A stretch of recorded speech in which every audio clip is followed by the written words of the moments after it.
So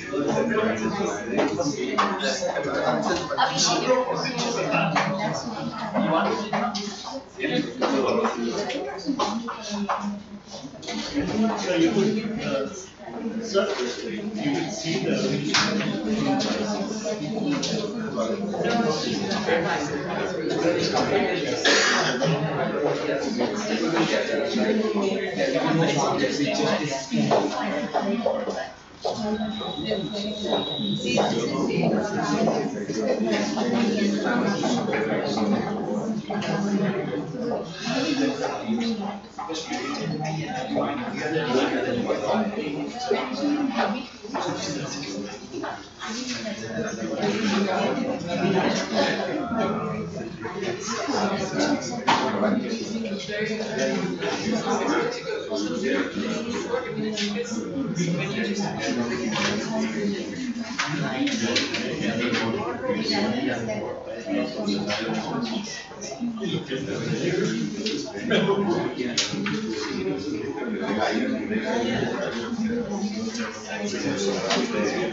they have this summary. Yeah, summary. I think you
So you've been following this debate. right. In fact, I think during that time, pronouncing was he did make some of the way he's being done is not But yeah, I don't. So I have actually followed it. I attended the seminar last year. TLC was this guy, Nagraj. Nagraj is one of the missionaries of the organization. Basically talks about some of the problems just but you know, I was away last week. The whole debate heated up, but I know. But you know, it's partisan only. It's a standard. In fact, DCA was also yeah, he was also front of stage. So both of them were there on the debate. It's not sweet. It should reflect the pattern. I'm not even sure where it happened. All I know is that the biggest statistics of bad Yeah, perfect. But the data will never be perfect. No. The problem is that when you ask so there's a very serious problem.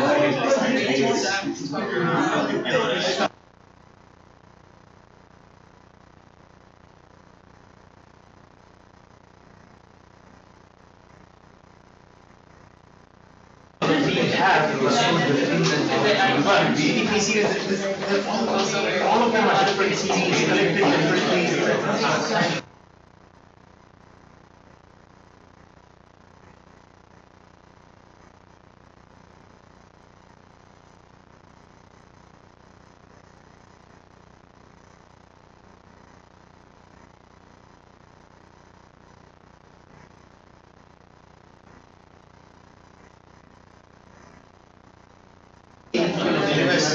Provides data for the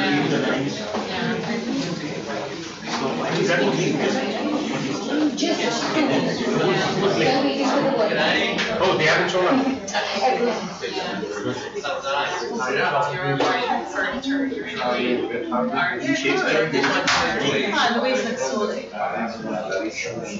There is no really interesting guidance.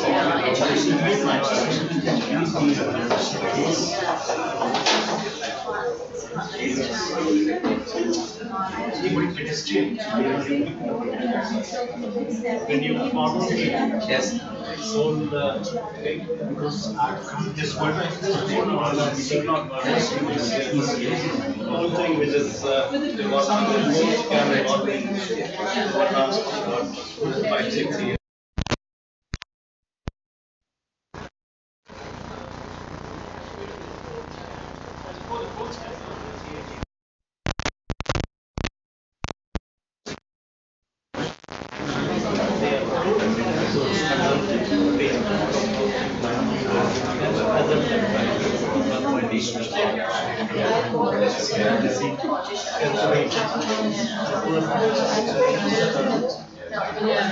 The problem is, I'm living around like all the various guys. All these people are basically saying, oh, what an honest man. The fact is, he put his name on it, and he just so why did he say it? I cannot believe that he did not know that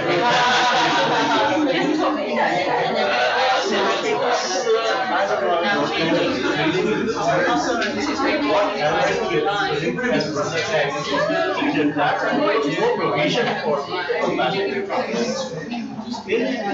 captive has the tax in it is not there is the provision of amendment in and that's how we could the captive law under the comparative.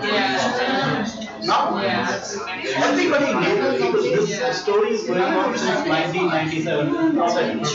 There were only some 40 laws, 31 laws which have been adopted during that time. Prior to that, about 130 laws were already adopted.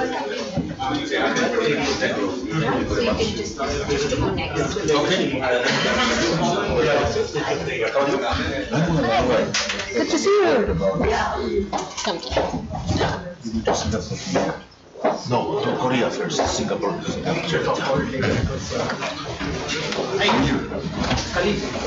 Friday we were talking. Good or bad? Apparently, they said you are one of the best thing. enthusiasts. I was at this about STI for SDT. I was in Brussels speaking at that. Oh. So I was telling you, UN, this, and all that. They said one of the two directors signed off. So I think some people will stream in another 5-10 minutes. Let's get the door, please. Let's start.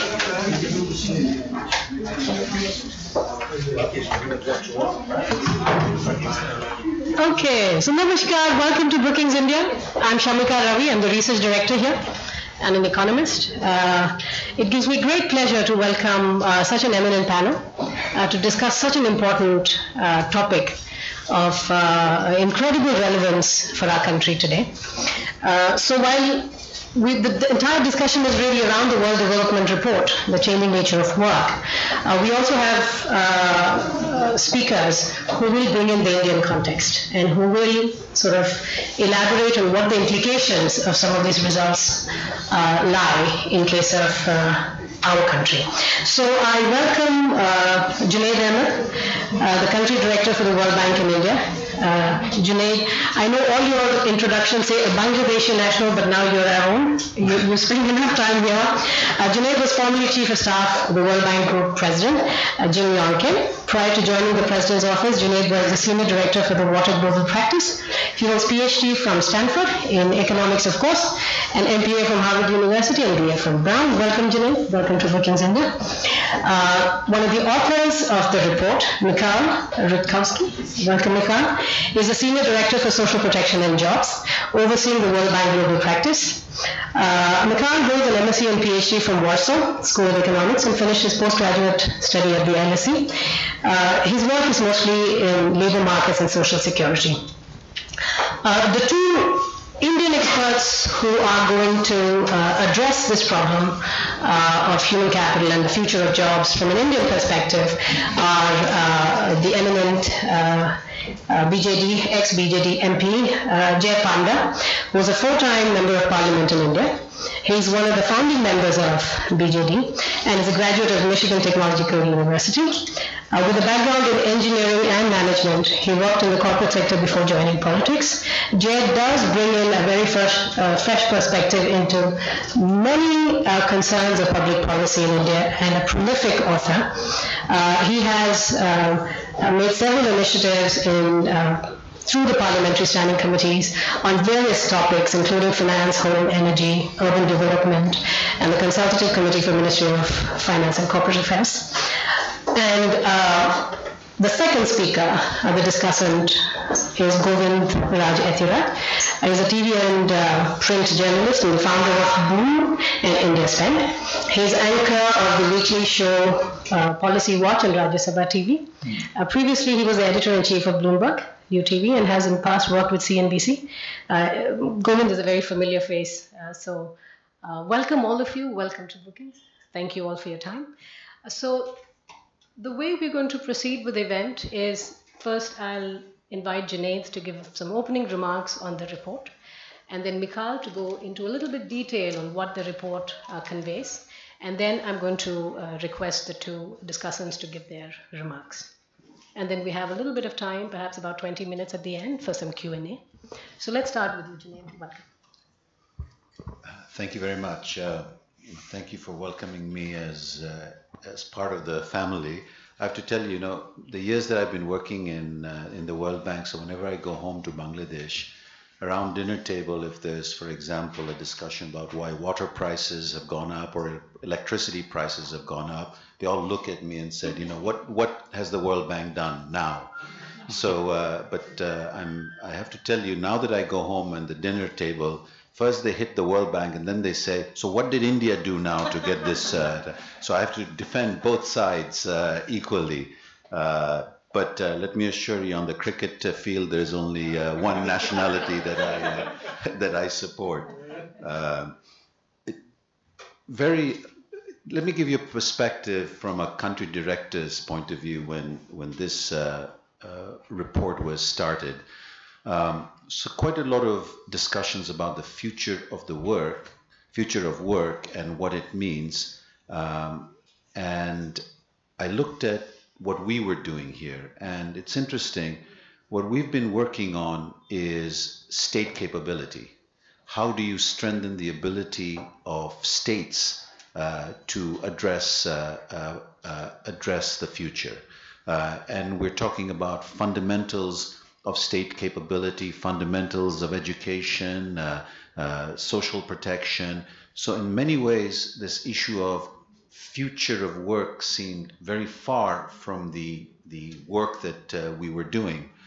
Yes, we were involved in early childhood, we were involved in primary education, but we were not connecting this story with what we were hearing Washington was doing, and we partly said, you know, it's there they go again, Washington out in there and the reality out here. So that was the context in which I think a lot of us at the country level were looking at this this story. The other one is very much, where will jobs come from? And here again, we were looking inside the country in terms of the regulatory policies, in terms of how sectors were changing. So there wasn't that kind of a linkage externally. So this report for us was also important in reshifting our focus, or confirming our focus, and we'll talk a little bit about that after Michal's given his presentation. But I just wanted to lay that context out. And then the final context was when the report came out, there was a bit of a controversy because Ministry of Finance decided that the Human Capital Index, which is part of this report, did not really reflect the challenges on the ground, and then we had to deal with that.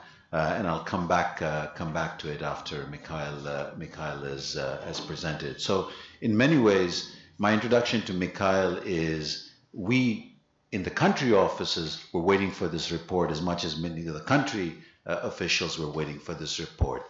And for us now, it's trying to understand where our engagement with government in terms of our programs, does it reflect some of these issues, or are these issues so orthogonal to the reality here? But maybe we can ask Michal to start us off. Thank you very much. It's an honor, a pleasure to be here at Brookings, and I see my job as giving you a modest introduction to the main themes of the World Development Report 2019. Let me first see whether the presentation works. Yes, it does.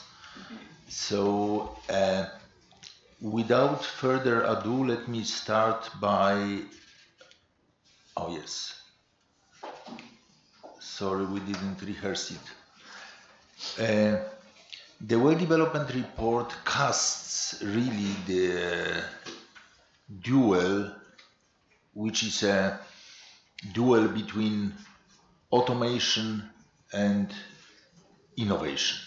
And it is very important to look at it through those lenses, because on one hand, we do have a very clear evidence of lost employment in all sectors, and this is what you see on the left-hand side of the graph.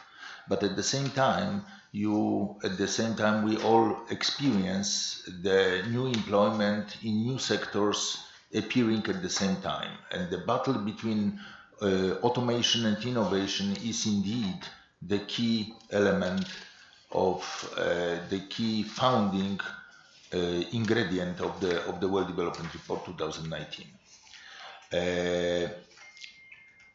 I think on one hand it is critical to see that there is a loss in industrial jobs worldwide, and we all see it.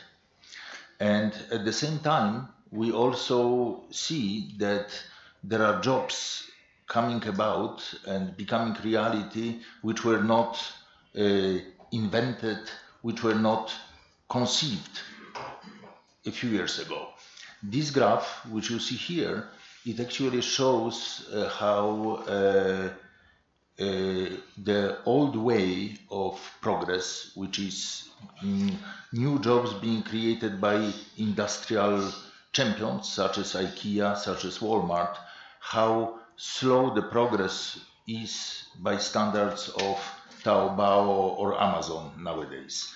And you can see that in early 70s you had the beginning of IKEA essentially, and IKEA now is the benchmark for household appliances. But when you look at the growth of IKEA, it pales compared to the growth of Taobao or, for that matter, Walmart. So you see very clearly that the dynamic of platform-based jobs is very different than the dynamic of jobs that were more traditional, such as IKEA-based. I think this graph is very useful because it actually compares traditional ways of doing business. Look at Kenya on the left-hand side, and you have KCB Bank Group, which is absolutely a gold standard in Kenya. It pales compared to M-Pesa, which is the way of mobile money which absolutely monopolized Kenyan market. If you look then at the traditional Marriott and Hilton and compare it to Airbnb, or licensed taxis and compare it to either Uber or in this case Didi Taxing, which is a Chinese counterpart, you would see very, very, very clearly how those competitors have been growing much, much faster than the original ones. And I think it is very telling that even however you measure it, number of drivers or revenue, you see that new ways of doing business and disruptive technology is absolutely dominating the picture. What is very, very important, I think, in this equation is the fact that it's not a linear change. You see an acceleration, and that's why you see a concave curve here, because advances in technology call for new skills really, really very, very, very fast. So adaptability is really increased in demand. And from that perspective, the World Development Report 2019 calls upon 3 areas of action. One is human capital, and Junaid already referred to that the importance of investing in skills, which is not a traditional investment as we know it, but it's an investment very much focused on skills that relate to emotional intelligence, social emotional skills, ability to be competitive in the labor market, which is different than the labor market of the past. The second conclusion, very important one, relates to social protection and labor policies. We, for years, even though we did not see a process of formalization going on, a formal labor market that is bolstered by tripartite agreements being a gold standard. The WDR questions it. Is it really a gold standard? Is it really a point of reference? Basically, the Bismarckian world in which you have a set of social protection policies that are connected to a standard employment contract is first not the reality in most of the world. Second, is not anymore a gold standard, a point of reference, because the countries are now going this way. This particular conclusion, how to expand social protection, which is without being connected to a formal employment contract, is not revolutionary in some places, such as Australia or New Zealand, but it is revolutionary in Europe because of the very, very strong roots of the Bismarckian way of thinking, in which the social protection is linked to a formal employment contract. So what the World Development Report calls upon is the expansion of social protection without necessarily the expansion of the formal employment, which is not going to take place. The third conclusion, an important one, is on the revenue side. In order to pay for human capital investment, in order to pay for the expansion of social protection not linked to standard employment contract, we all need revenue mobilization. And then the WDR spends considerable amount of time and space talking about the indirect taxation, especially how to be able to clamp on VAT holidays, how to be able to use revenue mobilization from indirect taxes to pay for human capital investment and for expansion of social protection. In the territory of human capital investment, there are certain elements that are more important than others. So the WDR emphasizes the lifelong learning, and it is a very important legacy of our former chief economist Paul Romer, which is the issue of human capital acquisition at work, which is the issue of recognizing that most of the world is an informal work. 65% of average labor contracts in the world are informal labor contracts. They are not formalized, they are not operating in the paradigm of the formality. It's very important to remember that, because otherwise, again, we will be falling into the trap of thinking that social protection needs to be linked to the formal labor contract. Finally, I think what the World Development Report focuses on is the issue of guaranteed social minimum. And the WDR is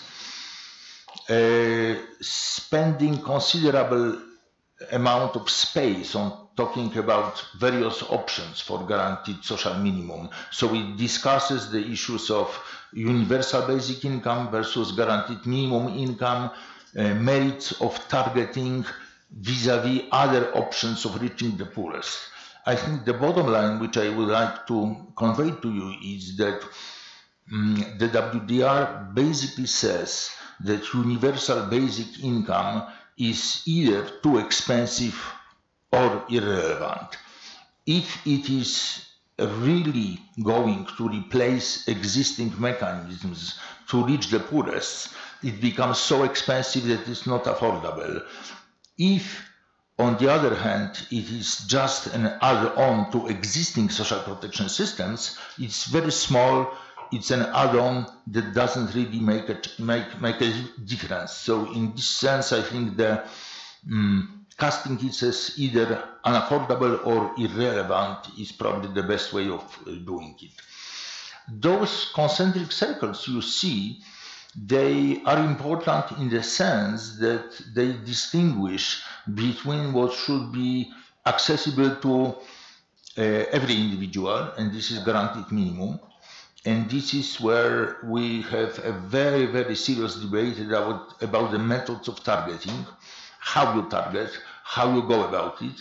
And then other concentric circles are basically affordable if and when circumstances allow for it.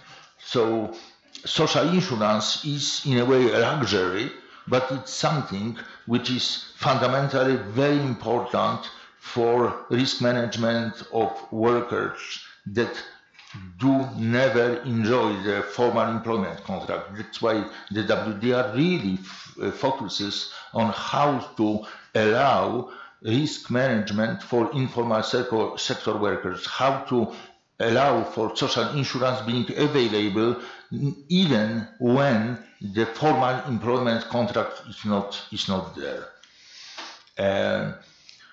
I think the final point here is that if we really would like to include everybody, it's a very expensive proposition. And that's why you have here the costs of covering adult population and full population through the universal basic income. And I think the thought I'd like to leave you with is that it's a very interesting proposal to discuss it. However, it is not a proposal that has immediate implications with respect to policies, because it's very costly, it's not affordable, and in most countries it will not take place. Finally, the need for tax revenues that need to rise in order to help to cover human capital investment and social protection investment are huge. Here you have an estimate of resources as what tax revenue is needed for that. And finally, I want to finish by saying that this World Development Report is a report that has focused very much on one particular thought, which is how important it is to expand human capital investments and to expand social protection investment, which is not related to what we consider a standard employment contract. Because standard employment contract is something which is a matter of the past. It has never been a reality in most of the developing world, but for many, many years it was a gold standard, a point of reference, and it shouldn't be one. So from that perspective, thinking about how to protect and cover people who will never be in that particular standard employment contract is probably the most important conclusion of the WDR 2019. Thank you.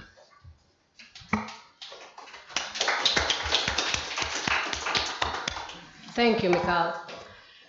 You've opened this to now, debate from various different perspectives. One is, of course, the fact that greater automation and changing nature of work is increasingly putting emphasis and pressure on national governments to now respond. In case of low-income countries, it gets further confounded by the fact that we also have low investments in human capital. So, and this is a dynamic problem because the expectation is that if the contracts are informal, and one of the reasons is because human capital is low, do you give up, or do you expect the life cycle of employment to be similar for formal and informal? The other is, the standard employment contract that you mentioned, that itself is being challenged in the market if you look at the extent of contractualization that is happening because of, again, the changing nature of work. And we call it Uberization because this is happening across different sectors. Now, a platform like Uber would probably say this is not an employment contract. It is really entrepreneurship. It's really meant for people to do additional jobs, which is the case if you look at OECD countries. These are really secondary or a supplementary income when you take up activities like this. But in the Indian case, as we've noticed, and in several other emerging markets, this is actually the first and the primary job of a lot of the drivers. They are in fact going out and taking loans to then buy cars to then become drivers. So the model around contractualization and why, if it is only supplementary versus if it's the main source of income, it has a very different implication if we consider contractualization as a bad thing. And I'm trying to say that maybe a lot more jobs will get contractualized. In fact, in the banking sector, now putting the lens of governance, India is trying to bring about governance reform partly through stealth, in the form of doing away with certain kind of jobs in public sector banks, for instance. We have stopped hiring tier 4 employees a long time back. In fact, all those jobs are almost entirely it's contracted out. And one of the reasons is it's just more efficient. Rather than having full-time employees, you want to contract out. Now, contractualization could be the response to multiple such pressures in the market and new business models emerging. But that also directly threatens this whole perception of what is a good job, a regular employment where you get a paycheck at the end of the month and there are other benefits and so on and so forth. So the debate has to be now looked at from multiple perspectives. One is the changing nature of jobs within the government as well as the private sector. And how does the labor market respond to it? How does social protection respond to it? In the low-income countries, and I think, the problems are very distinct from the way they are in the OECDs. In the Indian case, we'd like to hear from our MP, who has now, Jay, you've been writing about UBI for some time. You've written extensively. What is your response to this growing threat of automation and the changing nature of job for the Indian market as such? Thank you. And since you referred to my writing, I must plug my upcoming book, which is coming out in January and has several chapters on UBI, cash transfers, and related matters. But first of all, let me compliment you, Michal, for a very, very engaging report. I think it has very impressive data and analysis that is going to be useful for policymakers. Really correct or incorrect discussion about the human capital index of India. And I can stay away from it because I'm going to make a radical statement. And my radical statement is that it is not as relevant today as it has traditionally been, for the simple reason that we are at an inflection point where the threat to jobs is secular across the globe. Rich countries, poor countries, middle income countries are all at risk of major transformation of the job scenario. This is as per World Bank studies, this is as per expert studies. Automation, machine learning is already rearranging the nature of jobs, the Uberization of the global economy, as you mentioned. Now, we've had these challenges for a long time. Right from the dawn of the industrial age, the concern about machines and what it does to human livelihoods has existed from the Luddites in India. If you turn the clock back to 1980s, when computers were first being introduced in banks, there was a huge upheaval. Some people could try to argue that this is no different, but most people argue that this is fundamentally different today. That we are at an inflection point like the world has never seen before, with machines not just more efficient in harnessing muscles to physical jobs, but getting to be more intelligent and more capable than humans in many higher order kind of work. I have, after a lot of thought over the past 5 years, come to support the idea of a UBI, Universal Basic Income. I was the first one to propose it within Parliament, and only one or two other politicians in India have done the same, most notably Hasib Drabu, who was Finance Minister of Jammu and Kashmir. In policy circles, it is beginning to get a bit more traction. Now, I agree with the conclusions of this report in terms of the need for greater investment in human capital and expansion of social protection. Where I disagree slightly is that I find the conclusion somewhat lukewarm on UBI, whereas I'm much more enthusiastic. Now, remember, I come from a private sector background. I believe in free markets.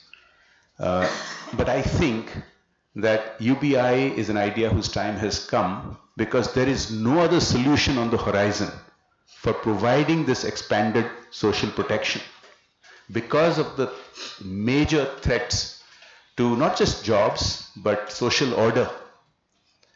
We are looking at a complete paradigm shift. Now, we can discuss about the fiscal aspect of UBI. Here, I believe we have a unique opportunity. Now, let me take you back to what I said at the beginning. I think, irrespective of our lower HCI compared to other countries, the threat to jobs is almost universal. So this is going to be a reset point for the world. And so we can wipe away our past sins. We can make up for the past windows of opportunity which we have lost because there is a reset opportunity. Now, here we have an advantage because unlike many middle income and developed countries, I believe the fiscal numbers work out better for us. Reason is this: in a developed country, if you were to cut out some of the social services, it is going to cause real pain. And to bring in fresh fiscal resources is very challenging. In our case, I'm convinced, both from my study of the subject, my discussions with experts like say Vijay Joshi of Oxford or Pranab Bardhan of Berkeley, who have really worked a lot on UBI, and also my ground level experience in the field, that the existing social sector expenditures largely don't reach the beneficiary.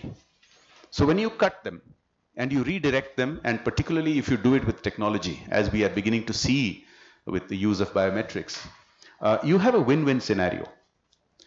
You can cut existing subsidies without that much pain to existing beneficiaries, in fact deliver more to beneficiaries, and yet cut and create the surpluses out of cutting. Now, I'm not an expert on the numbers, I am not an economist, I have not crunched the numbers, but I'm convinced about this, as I said, from these different angles, including talking to experts who have crunched the numbers.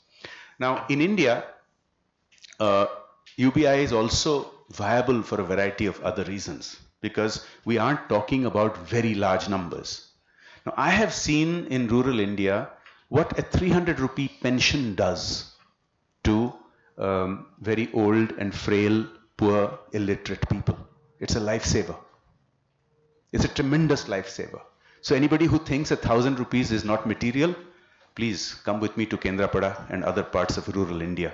Spend a week and you'll see that it makes a real difference. And I would like to touch upon one or two other aspects: universality versus targeted. Now, in the traditional sense, I have argued for universality for a simple reason. Targeting has been hugely wasteful and expensive, because we have had armies of government officials traipse around the countryside and try to identify who is deserving, whether they have a thatched hut or they have a concrete roof, whether they have a fan and a light bulb or they don't, whether they have a bicycle or a motorcycle. These are the things that armies of officials go out there and tick off to decide who's a deserving beneficiary. You know what happens? Huge corruption. I can show you plenty of cases where totally undeserving people get a lot of subsidies and very, very deserving people are left out. The advantage of universality is, if you make it 1,000 rupees a month, which is a lifesaver for huge numbers of Indians out there, and you put just a slight hurdle that you have to go to the local Kirana store to collect it after giving you biometrics. It doesn't just turn up on your phone. Large numbers of us will self-exclude ourselves, and only the really deserving will go and pick it up. Now, this is why I have supported universality rather than targeting, but I'm open to changing my mind on this for the simple reason that technology may now make it possible to do that identification of the deserving beneficiary without having to go through these armies of officials traipsing through the countryside with discretion which can be abused. So if we can use algorithms to and use biometrics to detect the, I believe the report aims at getting to 75% of the population and excluding the top 25% creamy layer, as it were. I think it may be possible with technology today. So I'm open. I have an open mind on this particular aspect. I want to say one last thing about investing in human capital. My support for UBI does not mean that we should be dumping government investment and obligations for investing in human capital. The report seems to draw the conclusion that that will inevitably happen. I don't think so. I don't think in a democracy people will let the government get away from its obligation to ensure that children get an education or have access to health. In that sense, we are better off because of democracy, because of accountability that will keep on happening every 5 years. One final comment. I think our investment in human capital saw tremendous decline for several decades. If you look at the great universities that we were famous for in the 1950s and 60s, they are a shell of what they used to be. If you see the decline in India's primary and secondary education, you saw the tremendous decline through the 60s, 70s, 80s till recently. But I have seen in the last 10 or 12 years a turning around. You've seen huge investment in the infrastructure in primary education through Sarva Shiksha Abhiyan. So infrastructure at primary level is almost not a problem anymore. That doesn't mean teaching standards have improved. We need to do a lot more about the software of providing access to education. Same thing goes for health. In terms of skill development, there's been a lot of talk for a long time, but it's really only been about 10 years that there has been some kind of thrust.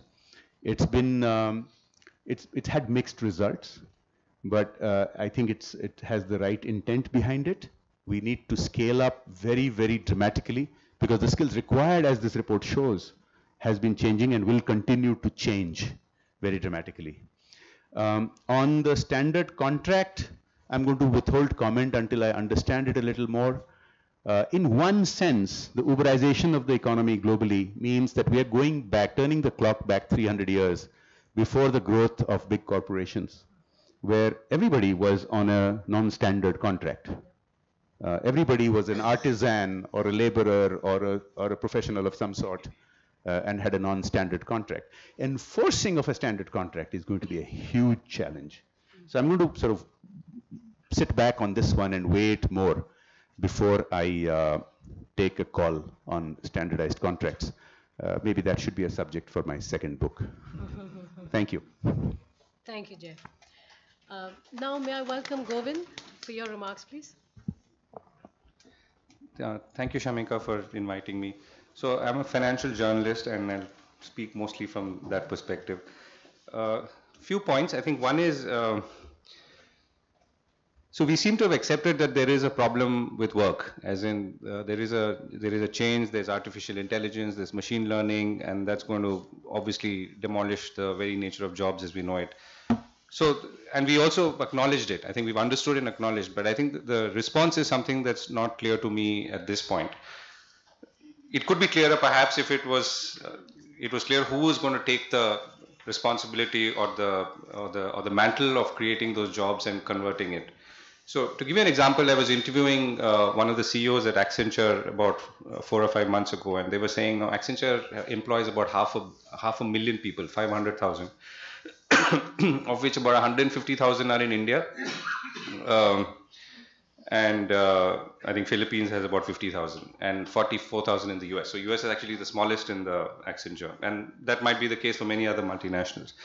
So they were talking about it, retraining and reskilling their IT force into understanding and responding to their clients' need for machine learning and artificial intelligence solutions.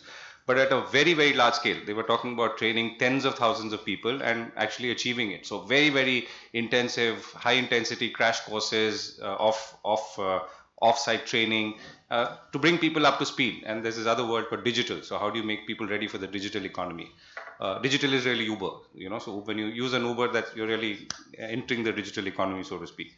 So the question now is that an Accenture will do it.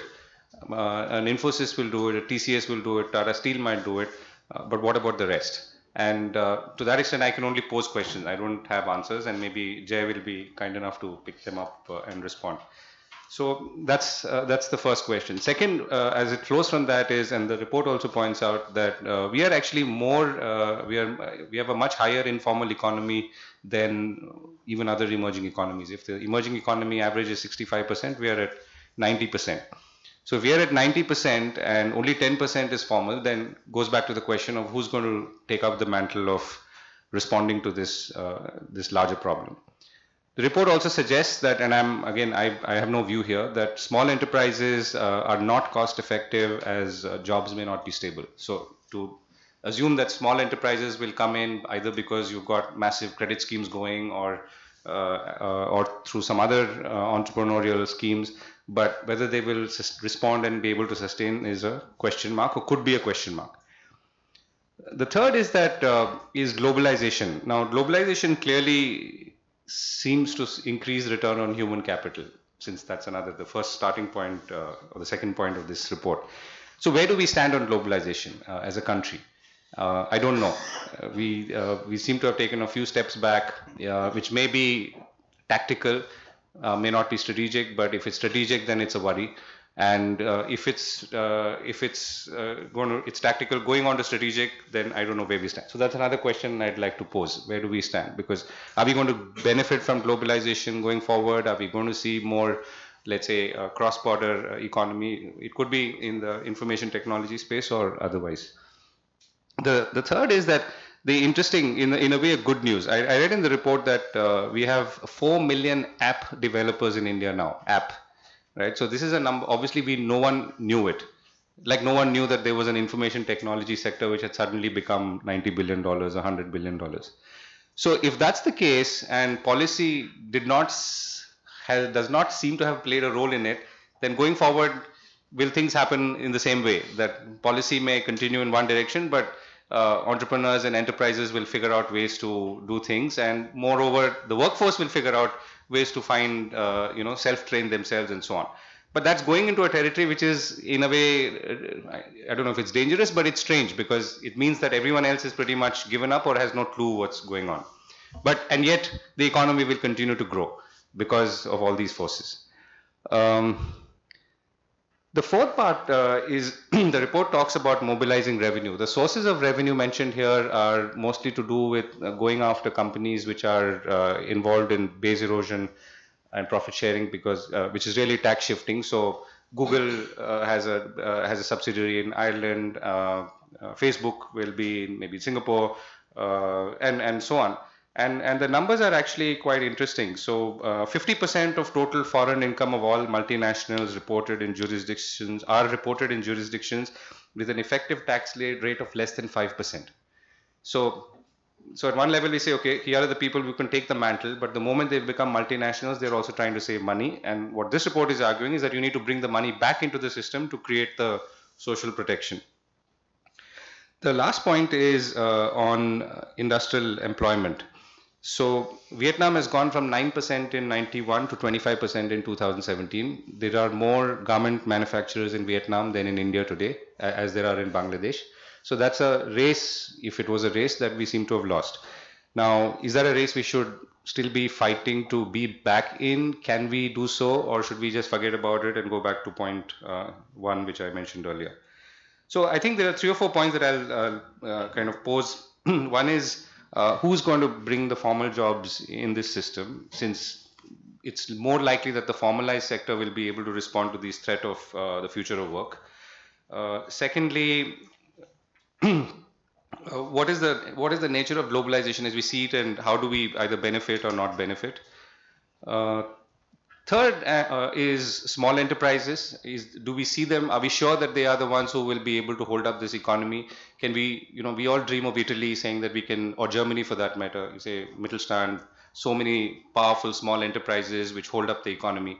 I've heard this for 2 decades as a journalist, but I don't know whether we are, how close we are to that. And last and final point is data. So when we say jobs in this country, there are some question marks. There are question marks about GDP as well, but I'll stick to jobs. What are the number of jobs that are being created? Do we have a consensus on that? And I think it's important to have that consensus. I don't want to make it sound like I disagree with the government, because this is our collective problem. But the fact is that there seems to be, dissonance about where the jobs are being created, which are formal, which are not, how many are going into, social security structures like employee provident fund and so on. So I'll pause there. Thank you. Thank you, Govind. So to address some of the broad set of questions, and Govind has raised quite a few, but I think it's important first of all to understand that in the Indian context, we are still a very labor surplus economy. That the relative costs of labor and capital are stacked against labor, primarily because we have had policies of subsidized credit for a very long time, and we are yet to touch the labor reform seriously. So while in 91 we did go about product market reforms, and we had some degree of conversation, at least within the financial sector in terms of capital markets, etc., labor reforms remains a taboo. So it's important that while we think of these new age problems and these new monsters in the room, we do not lose focus of the fact that that fundamental problem of making labor relatively more costly through archaic laws, I think remains a fundamental problem which we will have to sort of bite the bullet on. The second is, the kind of estimates we have at the country level, again, because, and I think India, given a federal structure, is a great opportunity for experimentation, because we have breakaway states, Uttarakhand, Telangana, we have Sikkim, we have Goa, we have several states which are doing so well if you look at the per capita growth. So the all India average, Junaid and Michal, when we think of the changing nature of jobs, I think we will need to go down, disaggregate at state levels, also disaggregate at sector levels, because not every sector is impacted similarly. So I don't want to cry wolf if I don't really have a sense of what is that sector, what are those states, which are, because at the end of the day, a lot of these policies really are state level policies. So I think this level of disaggregation is fundamental. Govind, I'm a bit surprised that you say globalization. India has gained tremendously from globalization.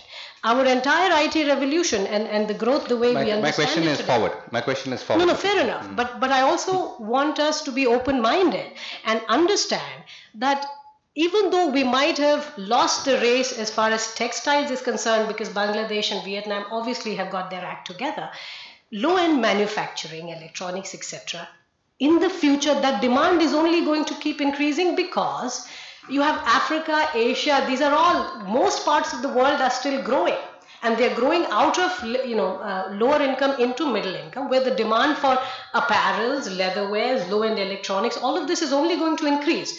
China is aging, which is why I say that for us, it will be an opportunity for the next many decades. Now, to give up on that by saying we've missed the bus is a complete, it's a false debate. I do not think the country can afford to not seriously think of manufacturing reforms from the labor as well as the new technology perspective. This is where I think the trade was with China. Frankly, we should be filling in a lot of those places, those markets where China and US do have conflict, because I do think that there can be relative advantages. And again, most of those opportunities will arise only if the policy responds to the given demand increase in the economy is going to happen. So again, what I'm saying is this is a problem in terms of automation and future of jobs, but we also have a lot of great opportunities right now in this country which have not been realized, and which to me seem frankly like low-hanging fruits, and at least a problem on which we have some degree of traction, at least as far as understanding the nature of that. Going back to the UBI, and this is to all the panelists, there is a efficiency argument, and I completely buy that, Jay. In fact, I have a foreign affairs piece which only makes an argument based on the efficiency of it, which is that, we have such tremendous leakages that just get rid of all this middle, just transfer the money to people, right? And that just is an intuitive way to say you will save a lot. So people will have direct access to this cash. And frankly, we've had some experimentation in terms of direct benefit transfer, so on and so forth. But I think the pushback is from a philosophical perspective, and this is where political will, this is where we'll have to go out and sort of democratize also this idea. The sense that idle mind is a devil's workshop, and it's a complete moral hazard kind of a argument. And there's a reason that Switzerland actually voted against it. It's an affluent country, but they said, how can you get paid without work? So there is a mental block against the concept of having UBI. And that also is a concern here. The second is, of course, the targeted versus universal. And Jay, to push you a little bit on that, yes, technology, the PMJDY, we do have Pradhan Mantri Jan Dhan Yojana, which means many more households have bank accounts today. Many more households are linked through Aadhaar. In fact, Aadhaar is almost universal now. So we have excellent way, better than we've historically ever had, to plug those leakages. And of course, it also politically makes it more palatable to say we're not going to cut a check to Mr. Ambani. It's really going to go to bottom 40% or 50%, the way we have gone about with Ayushman Bharat. So I think we do have to keep the sensitivity and the philosophical arguments against the current notion of UBI and be a little realistic in terms of pushing this idea as a whole. But again, India is a federal country, and I think experimentation is what is due. Different states might bite the bullet much sooner than the central government might. So now, Michal, to answer the question on the disaggregation, do we have a sense of going forward, is it possible to get some state level or sector level details on the level of automation that India is seeing today? So basically getting a sense of what is the extent of a problem in, let's say, Uttar Pradesh versus Maharashtra. Would it be possible to do that? I think it's a very, very good question. I think the problem with coming up with estimates is that technology is changing so quickly that whatever estimate you come up with today is a different proposition tomorrow and the day after tomorrow because of the nature of technological progress. So my sense is that in this battle, which I outlined at the beginning of the presentation, automation versus innovation, you have this fantastic situation in India in which the innovation wins the battle, but you don't know the means through which innovation wins the battle over automation, because those means changes almost daily. When you look at the technological situation now and you think how this battle is going to look like the day after tomorrow, you have a certain visual picture of automation winning over innovation winning over automation. But then what you see is the technological progress which is different than the one that was envisaged in the first place. So I think this playing the catch-up game is the nature of us human beings trying to catch up with technological progress. Good news is it's an optimistic game because innovation wins over automation. Bad news is we cannot say exactly in what particular sectors employment is going to be created. So I think this is both the sort of dismal part and optimistic part together. That's the way I see it. Thank you. So now we have time for Q&A from the floor. Please identify yourself and keep your question limited to one.